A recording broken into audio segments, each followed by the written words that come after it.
Today we are going to start a lecture on buying decision making.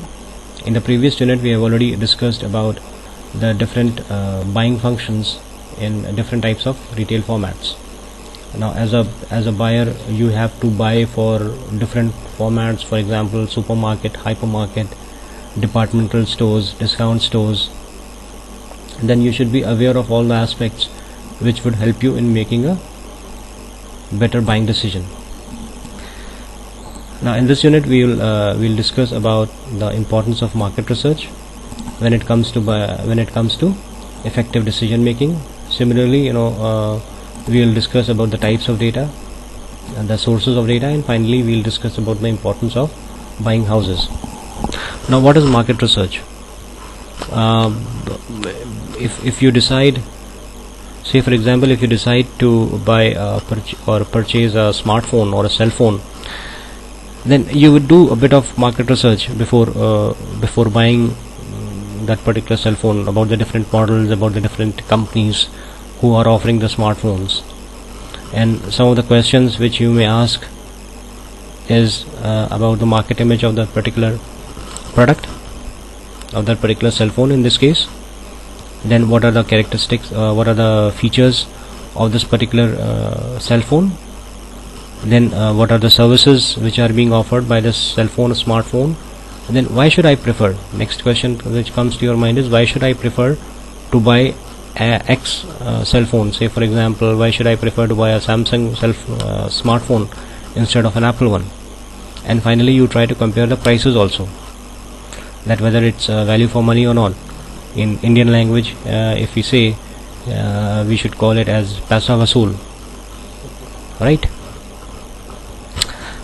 So similarly, as a customer, you do market research, and similarly as a retailer, retailers also do some type of market research, that what particular products should be best suited for their stores, and what should be the pricing and all the other important aspects for all the 4 P's of the marketing. So market research, whether it's in buying, if we talk about buying or any other aspect, market research is an organized effort which is made, in this case of buying, by the retailer to collect the information about the customers, to collect the information about the retailers, the other retailers, other competitors, other retailers who are vying each other. Vying means they are competing with each other, the emerging trends. So market research, if we go by the definition, and if we go by the steps, then there are 5 steps involved in any market research. Number 1 is defining the problem. Number 2 is designing the research plan. Number 3 is collecting the data. Number 4 is interpreting the data, and number 5 and finally is the report writing. So the first step in any case is defining the problem. Now how would you define a problem? The retailers, they try to define the problem, what they face when they make their buying decisions. Some of the problems could be the typical size of the family, the typical size of the family of the customers who are coming to purchase the products, and the catchment area. Catchment area is also very important. Catchment area is the area that a customer usually prefers to buy, or we should say the area or the distance which the customer is willing to travel to buy a particular product. The catchment area may vary from depending upon the type of store and depending upon the type of purchase. Again, it's not related to this particular chapter. We'll discuss about the catchment area in some other class. That's a different story. Let's move ahead. And the next thing is what we were discussing about the problems. The next step the next thing, what could be a problem for a retailer is the time when the customers are willing to purchase a product, at what time of the day. they are willing to, whether in the evening, whether in the morning, what would be the best.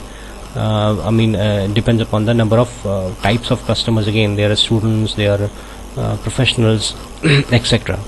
Then another problem could be the what the customers are willing to eat.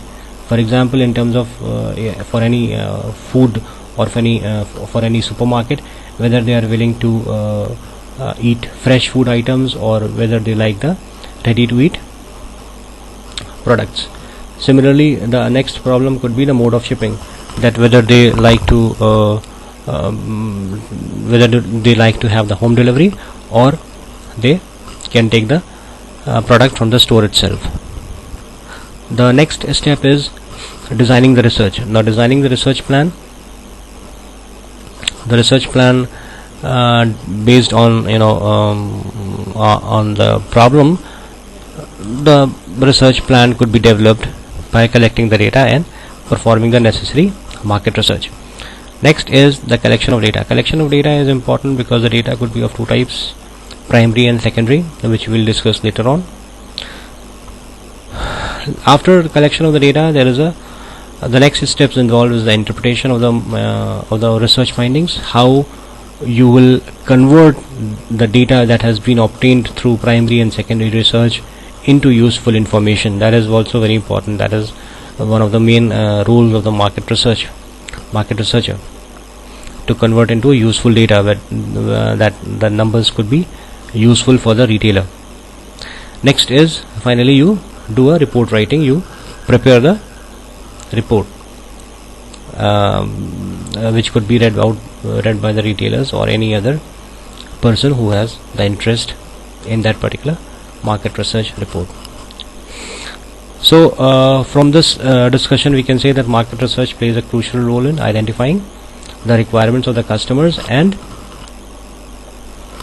also helps in evaluating the emerging trends. So market research, it helps the retailers to understand the emerging trends in the market. It helps to understand the changing economic and political conditions in the market. It helps to know about the new entrants. It helps to know about the competition, the vying among the retailers, and also about the future prospects of buying. Now let's come to buying decision making. So for any decision making, you must have read in consumer behavior about the buying decision making and the number of steps involved in buying decision making. There are 5 steps. Number 1, need recognition. Number 2 is information search. Number 3 is evaluation of alternatives. Number 4 is purchase decision, and number 5 is post purchase behavior. That is universal for all types of buying decision making, which you would have learned in consumer behavior. But just to recall you in terms of retail buying, let's start with maybe you before buying a product, you make up your mind that if I should really purchase this product or not. Again, it depends upon the level of product. Means that if it's an expensive one, or if it's a for convenience products, which could also be an impulse product, which again you do not give a lot of thought. So the first step in any buying decision is the need recognition. Number 1 is this is the first stage of buying any product. For example, in many of the Coca-Cola ads, you must have seen that their nearest competitor or nearest rival is water and not Pepsi, because thirst is a need, and to satisfy this need, a person has to drink. Now, if whether they want to drink water or whether they want to drink Coca-Cola. So that is what the marketers are trying to position their product as. So need recognition is number one, that what is the need of that particular product. Secondly is the information search. Now once you identify the needs, then the retailers do a lot of search on the available vendors and the manufacturers. They would collect the information about the vendors, the manufacturers, what is the credibility of the suppliers in the market, etc. And this information you can collect it through these days through internet, again from the competitors, from magazines, from customers, etc. There are a lot of ways to collect this information. Then the next thing you do is the evaluation of alternatives.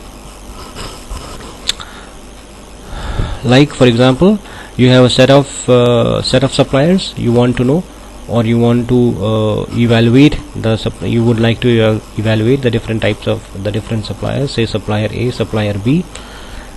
There could be different parameters on which you make a comparison. For example, say the quality of the products which they are giving to you, the discounts they are giving to you, etc. Next, you decide on the purchase decisions. Finally, once you evaluate the supplier, you think that this is a good supplier, you finally try to purchase the product. Again, it could be impeded by certain factors such as negative feedback from the competitors or from the other suppliers or vendors. And finally, there could also be a financial crunch, that maybe the vendor or the supplier is not giving you the credit terms, and you don't have the budget to pay them right now, and the supplier and the manufacturers, they are not willing to give you the product on credit. Next is your post-purchase decision. Once you buy the product, then you evaluate the buyer or the vendors or the manufacturers on the basis of say for example the discounts they are offering you on your next purchase, if they can increase the credit limit on your next purchase. So these could be the different options or evaluation criteria which a retailer can by which the retailer can judge the supplier. Now we'll move forward. We'll discuss about the types of data required for market research. So market research, on the basis of types, the data can be categorized into on the basis of collection and on the basis of content. Now on the basis of content, there are two types of data. One is qualitative and the next one is quantitative. If you talk about the qualitative data involves the data which is used primarily in the exploratory research. Say for example, we use a term inverted funnel. If you look at the funnel and if you invert the funnel, then you have a broad base and which tapers down to a narrow structure. So maybe once you start the market research, you don't know what the problem is. You're not able to define the problem. So there could be n number of problems, and you study these problems in the exploratory research by methods of qualitative data, such as open-ended questions, such as focus group interviews, etc. And finally, once through all these questionnaires, you are able to find that okay, these from those n number of problems, you come to a conclusion that okay, there could be problems due to these 10 factors or 12 factors. So finally you taper them down, and which leads to your quantitative research. The data which could be quantified. Next comes on the basis of collection, the data could be of two types. Number one is the primary data, and number two is the secondary data. Primary data are the data which are collected for the first time, and they can be used for the future references also. So in other words, you can say that primary data, they don't have any prior existence and they are directly collected from the respondents. So however, this data is considered to be very reliable as compared to the other data, provided that it has been taken accurately, because the reliability has come to may come under scrutiny of due to various reasons, such as the biasness of the researcher while collecting the data, or the respondents they may not be comfortable in answering all the questions, or sometimes the respondents may be influenced by the researcher. So primary data collection should be carried out with utmost caution and care and with prudence. Secondary data they are the data which are already available in the market, say for example in the magazines, in over the internet, some of the reports which are already there, but still they can be utilized in the present scenario, because these reports or these data can be very helpful for any researcher if they are trying to investigate or if they are trying to do the market research. For example, if you have the previous records of the organization, the performance, the sales growth, the profits, etc., that could be used as a source of secondary data. So now let's discuss about the internal source of data, which could again be the type of secondary data also. So internal sources of data could be store records through the you can also collect the data through the sales executives, or through the management also you can collect some internal records. For example, if you want to talk about store records provides useful information to the buyers in order to make efficient decision making, such as the records of the stores. They include the sales performance, how the what type of product is being sold out, what are the types of customers that are coming to the stores.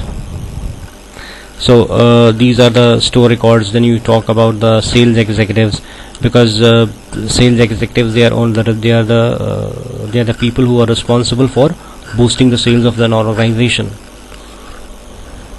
So any organization, its sales can be boosted only by the help of sales executives.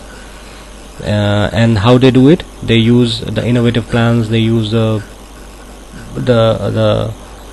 skills, their selling skills, their strategies.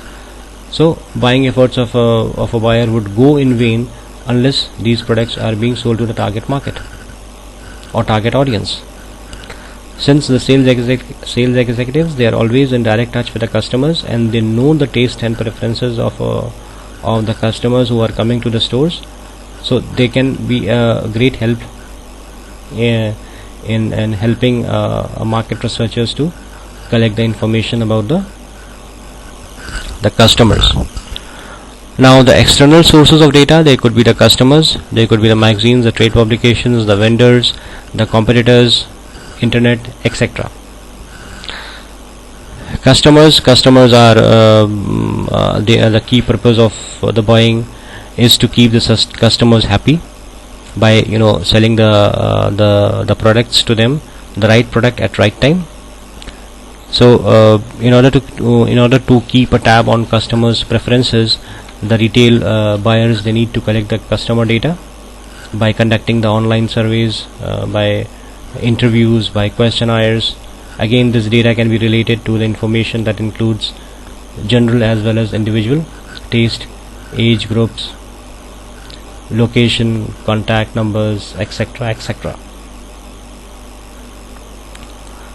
Similarly, the other source of external record could be magazines and trade publications, the vendors, and finally the competitors also.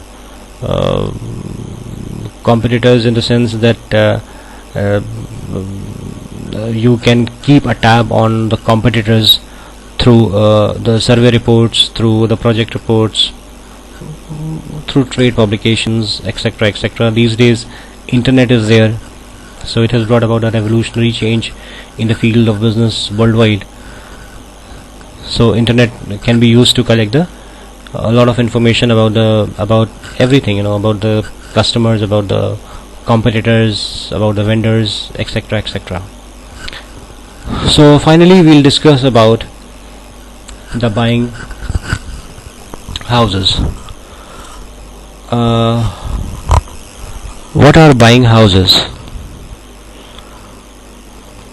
Buying houses are the houses which are used by buyers or used by retailers to buy a particular type of product. Instead of sourcing it sourcing it directly, the retailers go through buying houses because buying houses offers some advantage. The concept of buying house developed in mid 80s, when the buyers they used to visit distant marketplaces in order to collect the information about the various products or the services which are available in the market. But now with the increasing competition and the rapidly changing requirements of the customers, the buyers do not prefer to spend the precious time in collecting the informations. Such a need led to the establishment of the buying houses, where buyers do not have to spend a lot of time on, or they don't have to waste their time on collecting the informations. That would be done by a specialized set of persons who are there in the buying houses, and finally they will help you to buy out the products for you. So buying houses, they have established their operations and they provide updated informations about a wide range of products, the latest buying trends. Such an office facilitates the buying of the products or buying of the buying process also. How the buying process should take place, they also help in this also. Yeah.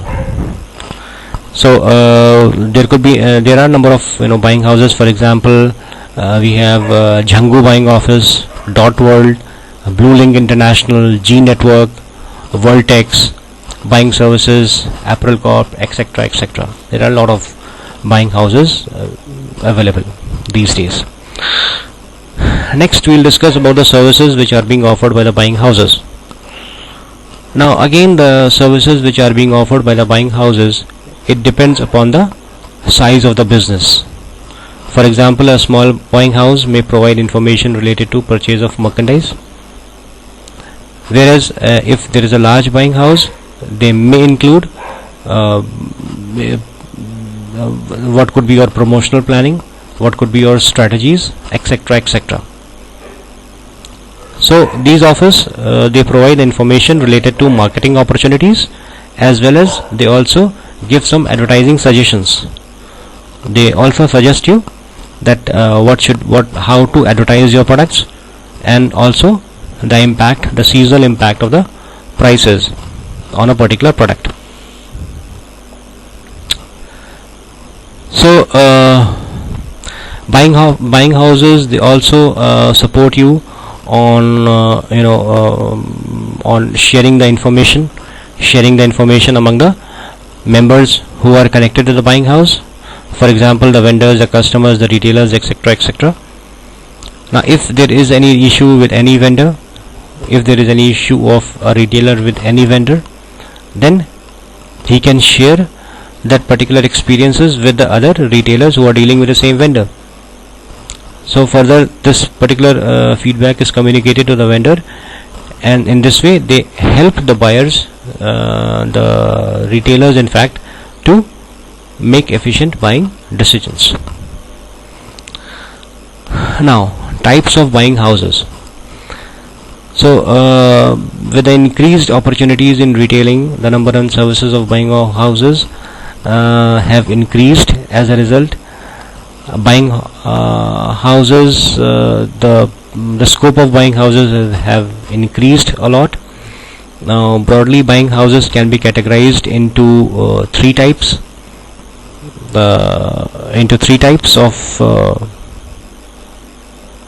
In fact, it can be classified into two types.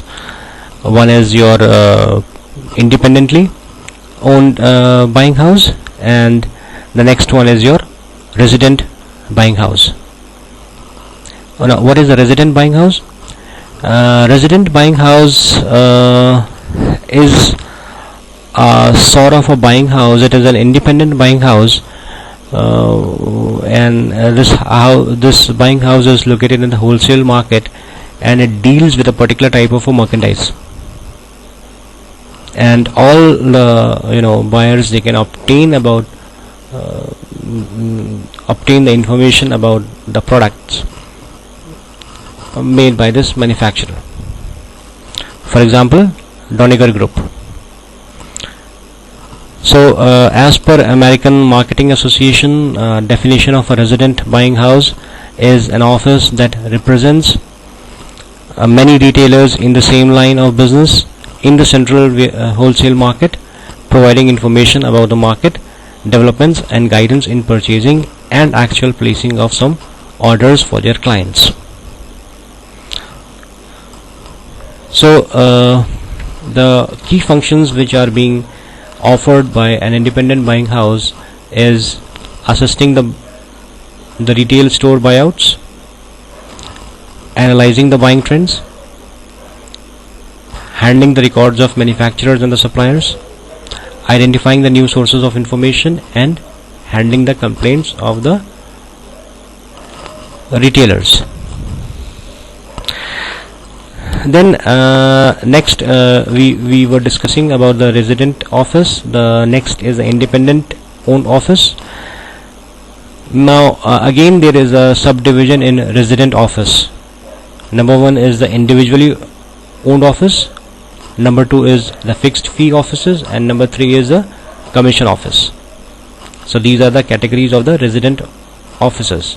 So resident offices can be categorized into or subcategorized into independently owned office, fixed fee office, or finally commission offices. Individual owned office, as the name itself suggests, that this office is owned individually by the retail organizations. An individually owned office, they can help the retailers by providing them the accurate information about a domestic market or domestic buying conditions. Fixed fee office, they offers a fixed fee. They work as a consultant from the members, and they provide the required information. Lastly, we have the commission officers or the merchandise brokers. These offers, they are where the retailers, they do not need to pay the resident buying officers any fees. Instead, the broker, they collect the commission from the manufacturers for every order that is being placed by the retailer. So it's nothing to do with the retailer directly. Then lastly, we would like to discuss about the independently owned owned office. The concept of buying house, as we have already discussed, that it started in late 80s, where the buyers, it was too arduous for the buyers to go and collect the information. So a large group of people, or a bevy of people, they came across, and finally specialized buying houses were being developed out. So independently owned office, this office is owned and operated by a group of privately owned stores. A bevy of privately owned stores, where there could be different types of independently owned office. One is the private office, another is the associated office. private office, they provide very private private information, or they keep the privacy. They ensure the privacy while giving the information to any retailers. For example, it conveys the information directly to the addressed member,